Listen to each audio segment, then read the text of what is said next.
bon, Jean-Marc Sarkozy.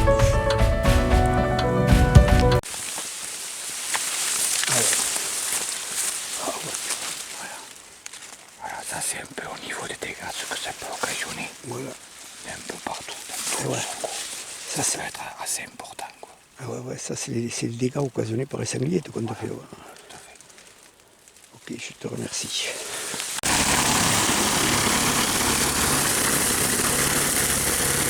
Là, alors, ce genre de truc pour les 10 ou 15 mètres, là, dans le champ de Sorgho, inutile de vous dire les dégâts que peuvent occasionner les sangliers. Voilà. Je crois que là, c'est l'évidence même.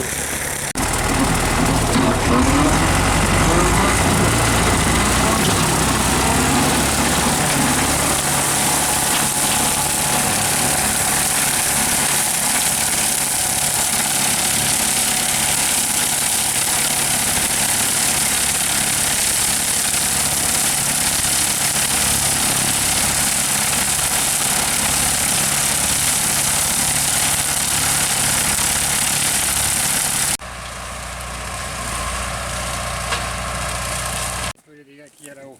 Comment? Tu vas voir un peu la quantité de dégâts qu'il y a là-haut. Tout à l'heure, je vais te montrer. Ouais, tu me feras voir tout à l'heure. Bon, je crois que tu t'es levé à 6 h du matin pour voir travailler ton père, là, qui est agriculteur, qui est chasseur du reste. Et qu'est-ce que tu penses du contexte général? Moi je trouve que c'est un métier très noble. Voilà, j'ai toujours été là-dedans et on voit au quotidien ce que ça donne, que ce soit sur la santé physique ou mentale, hein. Et franchement, ni moi ni ma soeur, on voudrait reprendre l'exploitation parce que quand on voit ce que ça donne, il n'y a pas d'avenir, quoi.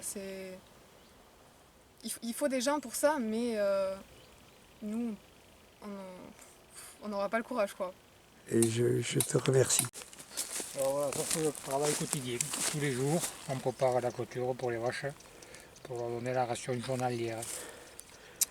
Et alors après, je vais te faire voir les dégâts un peu. Voilà quoi, c'est plus que les dégâts. Le sanglier. Ah ouais. Voilà. Alors bien sûr, l'impact est à moindre mesure que par rapport si c'était un maïs ou quelque chose comme ça. Parce que là, l'impact est plus important. Mais enfin, ça Oui. reste un habitat qui est très fréquenté et qui mène quand même pas mal de dégâts, quoi. Ah oui, effectivement. Ouais. On arrive même à trouver des chaudrons. Ils arrivent à nicher dans le sorgho. À ce point. Ah ouais. Ils font des petits dans le sorgho. On voit un peu l'impact. Et à ton niveau, tu les vois régulièrement là quand À tu... moi tous les jours. Tous les jours, quand je fais la clôture, régulièrement le matin, quand je suis tout seul, qu'il n'y a pas de bruit, ils me sortent à une quinzaine de mètres, là, ils vont fourmiller dans les andins que je viens de faire, là. Donc je les vois quasiment tous les jours. Ah ouais. Finalement, tu les nourris, tu les vois, tu les protèges. Moi après, bon, c'est vrai que ça serait du maïs, ce serait plus embêtant. Voilà, du maïs, là, la perte serait énorme. Bon, dans le sorgho, je peux arriver à supporter un peu de perte, quoi. Voilà. Ouais. Après, bon, il n'y a pas que... C'est au fait, c'est aussi le visuel, quoi. Tous les jours, c'est quand même une satisfaction que de voir. Enfin, moi, un peu de faune sauvage, il n'y a rien de... C'est magnifique, quoi, tous les jours. Et oui, ok, merci. C'est ça. Ce que tu veux.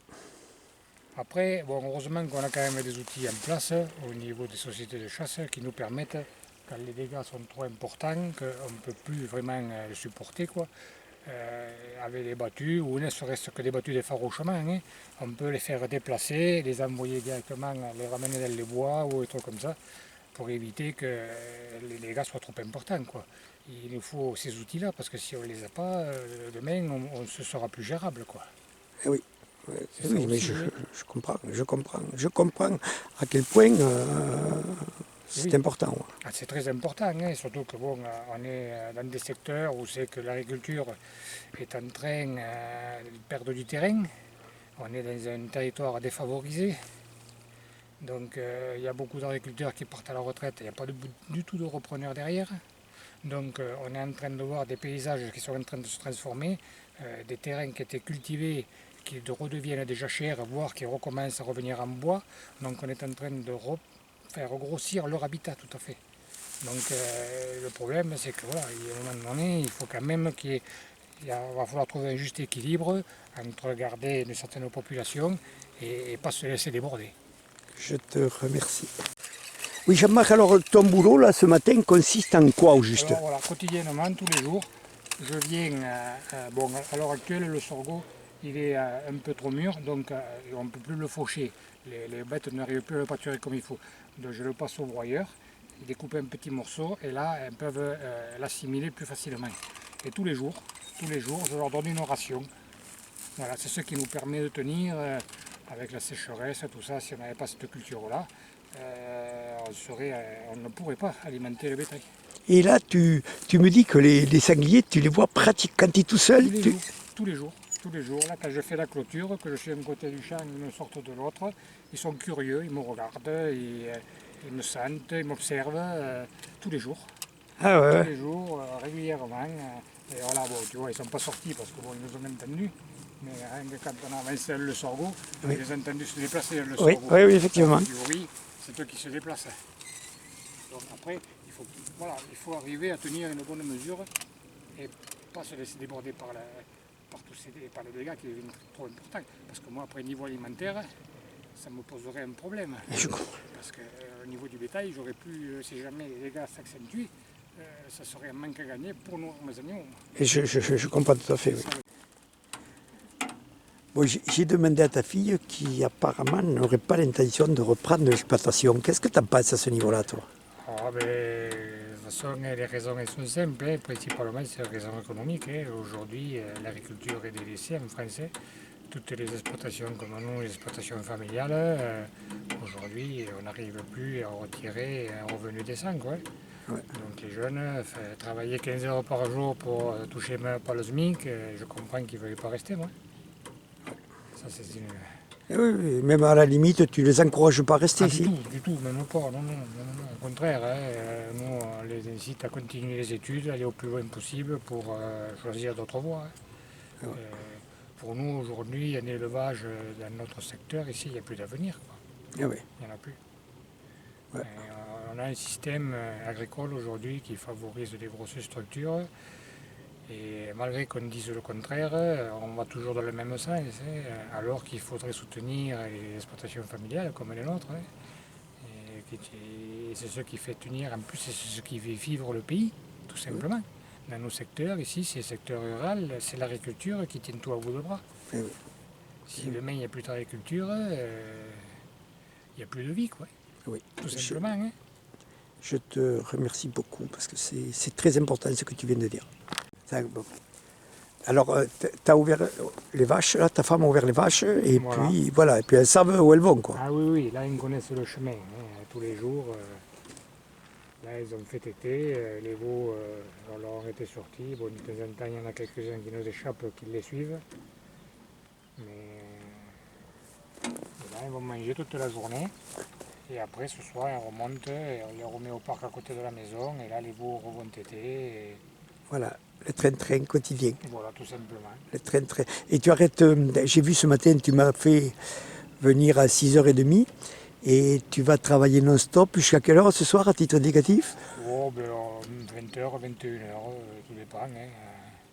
On fait le principal ici dans les champs, nous, toute la journée, on s'occupe des bêtes le soir. Donc comme la lumière marche, ça ne nous pose pas de problème de le faire avec la nuit. Quoi. Je crois que c'est le genre de détail, si on peut appeler ça détail, qui mérite d'être connu. Je te remercie.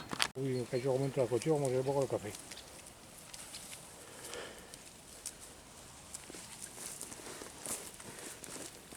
Bon, tu vas avoir la notion du devoir accompli. Là, tes vaches mangent.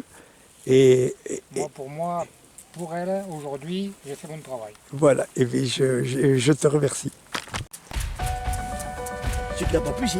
Bon, alors Gilles, je crois que tu es agriculteur à Montesquieu, d'abord, tu es agriculteur, tu as été conseiller, tu as baigné un peu dans la politique, et j'aimerais savoir ce que tu penses de l'agriculture, de ce qui se passe aujourd'hui dans notre commune, l'agriculture par rapport aux dégâts du gibier, par rapport aux chasseurs, par rapport aux écologistes. J'aimerais avoir ton ordre d'idée, je sais que tu m'arroses de la gueule.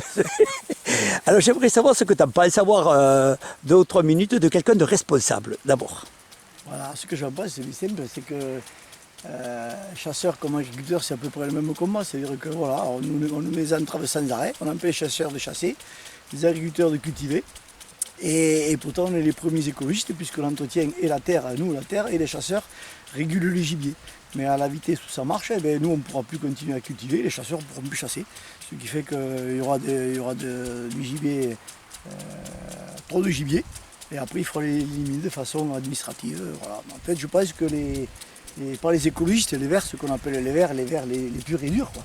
Je pense que c'est ce qu'ils veulent. Ils préfèrent autant qu'il n'y ait pas d'agriculture et faire venir marchandiser ailleurs sans regarder d'ailleurs ce qu'il y a dedans et garder la France sauvage, c'est-à-dire avec rien dedans. Voilà. Pas d'agriculteurs, pas de chasseurs et que la sauvagine. Voilà.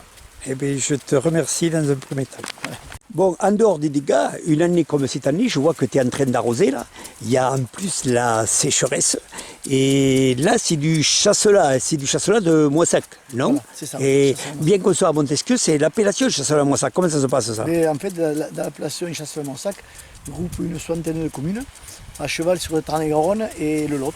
Voilà. Et ça c'est tout en AOP. Appellation d'origine protégée maintenant. C'est la norme européenne maintenant. Voilà. Mais c'est le chasseur de Moissac, c'est la commune dominante. Là. Et là, tu as des dégâts apparemment de chevreuil et de sanglier au niveau du chasselas, non, je crois? Le sanglier fait du dégât au sol, mais pas tellement finalement. Oui. Ce qui fait le plus de sanglier, c'est le chevreuil qui mange le raisin et surtout le blaireau. Oui, qui est une variété, qui est une race protégée, je crois, une espèce protégée, mais qui fait pas mal de dégâts, oui, parce qu'il mange énormément de raisin. Ouais. Les chevreuils qui mangent les nouvelles pousses, les bourgeons, du raisin bien sûr, mais je crois que le blaireau autant que le chevreuil. Ah ok, je te remercie. C'est bien beau de le protéger, mais voilà. Je te remercie, tu parles en connaissance de cause.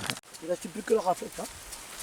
Bon, alors là, ça c'est le chasselas de Moissac. Alors. De Moissac. Et au moins que tu fasses un petit coup de pub.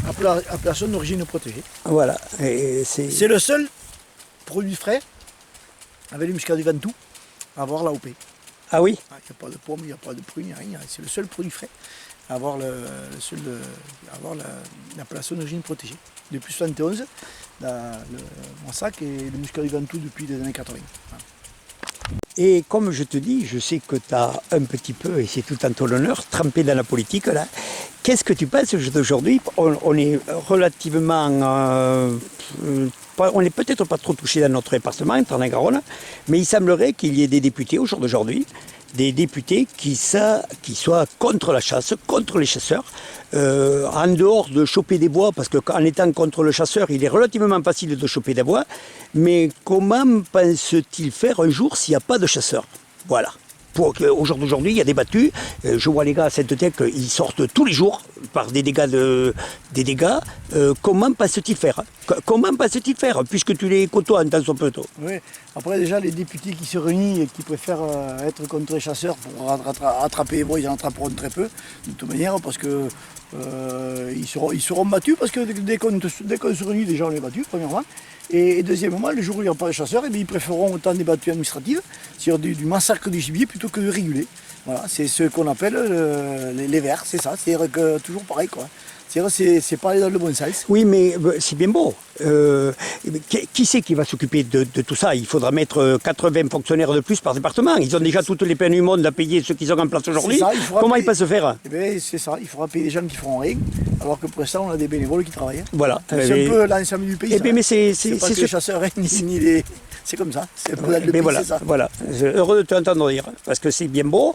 Au jour d'aujourd'hui, encore ce soir, il y a une battue, il y a 25 gars qui vont parce qu'il y a les dégâts de sanglier dans les maïs. Comment pense-t-il faire un jour, le jour où il n'y aura plus des bénévoles pour le faire? Mais ça dégoûtera plutôt celui qui cultive le maïs. Après, c'est pas au niveau administratif qu'ils arriveront à faire des battues comme ça. Ils feront pareille chose. Non. Alors, ils ne connaissent rien d'abord. Ils n'auront pas de chiens, ils vont faire quoi? Ouais. Ils ne connaissent même pas le territoire ni rien. Je ne dis pas ce que connaît ces types-là, ils ne connaissent rien. Bon, ils connaissent ce qu'ils connaissent, hein. Les papiers, voilà, mais pas ça. Je te remercie. Bon, alors là, tu es en train d'arroser. Tu as mis ton installation d'arrosage là, comment ça se passe? C'est une installation fixe. Et en fait, tous les 4-5 jours, on fait un tour d'eau de 15 mm. Voilà. Pour apporter l'eau qui s'évapore, 3 mm jour, quand il fait 35 degrés, 3 mm jour. Ah ouais, d'accord. D'accord. Donc on le compense. Et est-ce que tu aurais un coup de gueule éventuel là, juste à la fin de ton reportage? Déjà, je te remercie. Qu'est-ce que tu aurais à dire là, quelque chose qui te vienne du fond du cœur? Oui, c'est pas compliqué. Je vais demander au pouvoir public d'arrêter de nous emmerder, tout simplement. Voilà. De nous laisser travailler. On est les meilleurs agriculteurs du monde et on n'arrête pas de nous enquiquiner. Voilà, tout simplement. Voilà. Et puis je te remercie.